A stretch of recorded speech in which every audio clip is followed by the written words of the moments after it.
Hola y un saludo a todos los estudiantes que están participando en mi clase de Español 382 que estoy enseñando en este semestre de primavera del año 2017. En este vídeo vamos a hablar brevemente acerca de dos poetas de la posguerra civil española durante el siglo XX, que son, por un lado, Luis Cernuda y, por otro lado, Gabriel Celaya. Vamos también a comentar brevemente dos poemas de estos poetas que hemos leído en la clase. La Guerra Civil Española duró entre 1936 y 1939, y en ella se enfrentaron por un lado el bando republicano y por otro lado el bando nacional. Los nacionales, al mando de el general Francisco Franco, resultaron vencedores en la guerra civil e instauraron una dictadura al terminar la guerra, que duró más de 35 años, entre 1939 y 1975, que es cuando el general Francisco Franco murió. Durante la dictadura, bastantes escritores escribieron una poesía de tipo social y combativo y de tema veladamente a veces y explícitamente a veces político. También, al terminar la guerra civil y durante la dictadura franquista, algunos escritores se marcharon de España en lo que se llama un exilio exterior. Este es el caso de Luis Cernuda. Otros escritores que estaban en desacuerdo con la ideología franquista se quedaron en España, no salieron de España, sino que se quedaron en el país y escribieron su literatura y realizaron sus actividades dentro de España, pero en oposición a la dictadura franquista, lo cual se conoce como un exilio interior. Este es el caso de Gabriel Celaya.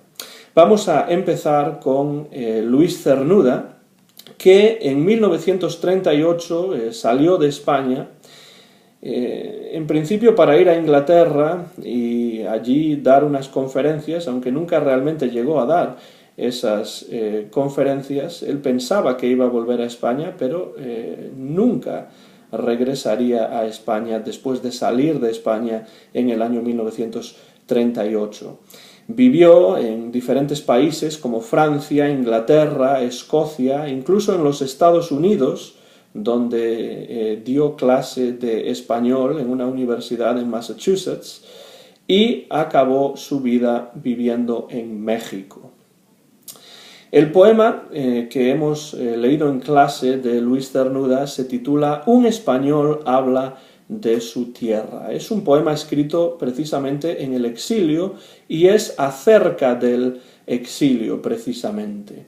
Al principio del poema, Luis Cernuda, la voz poética de Luis Cernuda, recuerda el paisaje español visto desde el destierro y a través del recuerdo.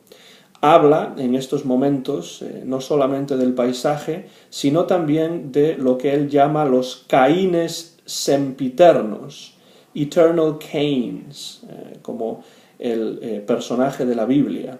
Es decir, los vencedores de la guerra, los nacionales, los franquistas.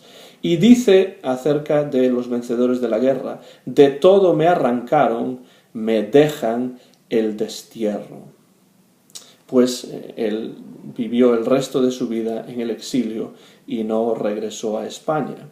También, debido a que está en el exilio, la voz poética describe sus sentimientos sobre su vida en el exilio. Habla de días amargos, los días son amargos, bitter days.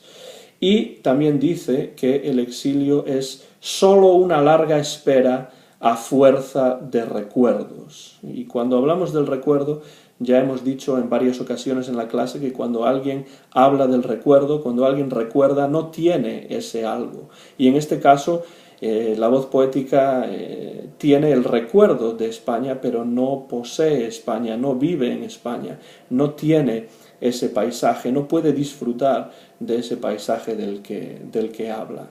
La última estrofa es una estrofa verdaderamente interesante, en la cual la voz poética se dirige directamente a España, en un apóstrofe a España, y dice: un día tú ya libre de la mentira de ellos, me buscarás, entonces, ¿qué ha de decir un muerto?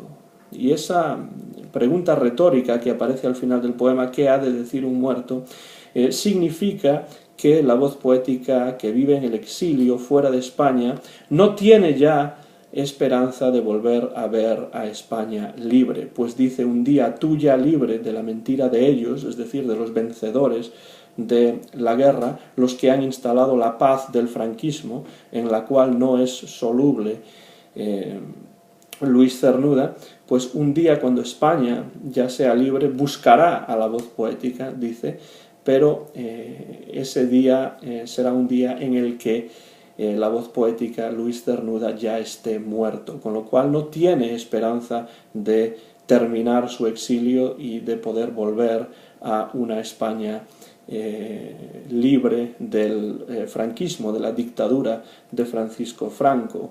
Desgraciadamente, esta estrofa acabó siendo premonitoria porque Luis Cernuda murió en el año 1963 en México y nunca tuvo la oportunidad de volver a España, y de hecho la dictadura de Franco sobrevivió a Luis Cernuda. Este poema, un español habla de su tierra, en el que Luis Cernuda habla acerca de España desde su exilio, que, como ya he dicho al principio, tuvo lugar este exilio. El escenario de este exilio fueron diferentes países europeos y americanos. Otro poema que leímos en la clase es un poema titulado La poesía es un arma cargada de futuro, del poeta Gabriel Celaya, que luchó en la guerra civil en el bando republicano y llegó a estar en un campo de concentración debido a su colaboración en el conflicto bélico con los republicanos y debido a su ideología. Y cuando terminó la guerra y se instauró la dictadura del general Franco, Gabriel Celaya se quedó en España, no salió al exilio exterior, sino que formó parte de los poetas que se quedaron en España en lo que se puede denominar el exilio interno. Gabriel Celaya fue poeta, fue narrador y también fue editor, es decir, fue también transductor, como hemos dicho, uno de los 4 materiales literarios al principio de el curso. Fundó, de hecho, la colección de poesía Norte, que fue una colección de poesía muy importante durante los años 40, 50 y siguientes. La poesía es un arma cargada de futuro es un poema que aparece en el libro Cantos Iberos del año 1955 y es un buen ejemplo de poesía social y política, lo que se ha llamado a veces la estética o la poética del compromiso, compromise, ¿no? Y en este caso, ¿compromiso con qué? Porque cuando decimos compromiso hay que pensar en con quién o con qué ideas tiene lugar este compromiso. En este caso, el compromiso de Gabriel Celaya, por supuesto, es con una ideología antifranquista y crea, por tanto, una poesía social, combativa, política, una poesía que podríamos denominar, y como hemos hecho en la clase, que podríamos denominar una poesía o una literatura programática o imperativa. Este poema, además de ser un poema de tipo social, es también un metapoema. Entra aquí Gabriel Celaya en lo que podemos denominar la metapoesía, es decir, la idea de poesía que tiene el poeta. Y en este caso, en este poema, la visión de la poesía es una visión de la poesía como un arma que puede servir para cambiar el mundo y para cambiar la situación política, para tener una influencia en la realidad que existe alrededor del poeta. Por eso, al describir cómo él piensa que debe ser la poesía, de qué debe ser instrumento la poesía, podemos hablar de una composición metapoética. ¿Y cómo es la poesía que preconiza, que apoya Gabriel Celaya? Pues debe ser una poesía, en primer lugar, para todas las audiencias. Es decir, él dice que la poesía es necesaria como el pan de cada día, que debe ser poesía también para el pobre, ¿no? También en el poema vemos una crítica de la violencia y de la falta de libertad durante la dictadura de Francisco Franco, cuando dice, por ejemplo, porque vivimos a golpes, porque apenas si nos dejan decir que somos quien somos, ¿no? Entonces ahí tenemos un comentario crítico acerca de la sociedad franquista. Pero le importa mucho a Gabriel Celaya decirnos cuál debe ser el papel de la poesía. No debe ser solamente una poesía para todas las audiencias, sino que debe ser una poesía que tenga un componente social, que debe actuar sobre la realidad. Es decir, la poesía por la poesía, art for art's sake, no es lo que le interesa a Gabriel Celaya. Por ejemplo, dice, maldigo la poesía, I curse poetry, maldigo la poesía concebida como un lujo cultural por los neutrales. Y dice después también, maldigo la poesía de quien no toma partido hasta mancharse. Es decir, una idea de que el poeta no puede hacer una poesía que sea simplemente bonita, hermosa, atractiva estéticamente, sino que debe ser una poesía, de nuevo, comprometida con una idea antifranquista, con una ideología antifranquista. Precisamente por eso he dicho en la clase que este es un ejemplo de literatura programática o imperativa, porque tiene un programa, tiene una agenda detrás de los versos que escribe. De hecho,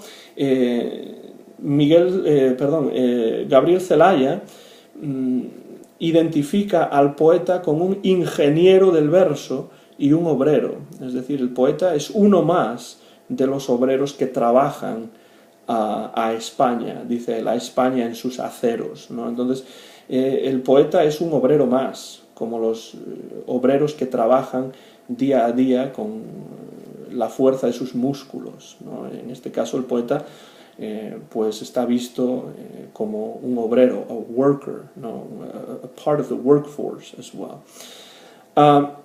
Y como digo, la poesía no le interesa a Gabriel Celaya como un bello producto, es decir, él dice no es un bello producto, no es un fruto perfecto, es decir, la poesía para Gabriel Celaya debe siempre tener incidencia sobre la realidad. Este es el tipo de poesía que en el libro de 1955, Cantos Iberos, produjo Gabriel Celaya, y es una poesía que, por supuesto, es producto de la situación dictatorial, de la dictadura en la que vivía Gabriel Celaya y sus compañeros de generación, y está vista la poesía como un arma para cambiar la realidad, quizá desde un punto de vista un tanto idealista, ¿no? Porque la realidad fue que la poesía no necesariamente cambió la realidad, sino que la dictadura franquista se acabó en 1975 porque Francisco Franco murió. Es decir, Francisco Franco no fue derrocado como otros dictadores, y por tanto uno podría pensar que una idea de la poesía como un arma cargada de futuro para cambiar el mundo es muy comprensible dentro del contexto histórico en el que se escribió, pero también tiene un componente bastante idealista, como podemos ver en este poema de Gabriel Celaya, La poesía es un arma cargada de futuro. Espero que esto les sirva para recordar un poco los temas de los que hemos hablado en la clase acerca de estos dos escritores de la posguerra, que son Luis Cernuda y Gabriel Celaya.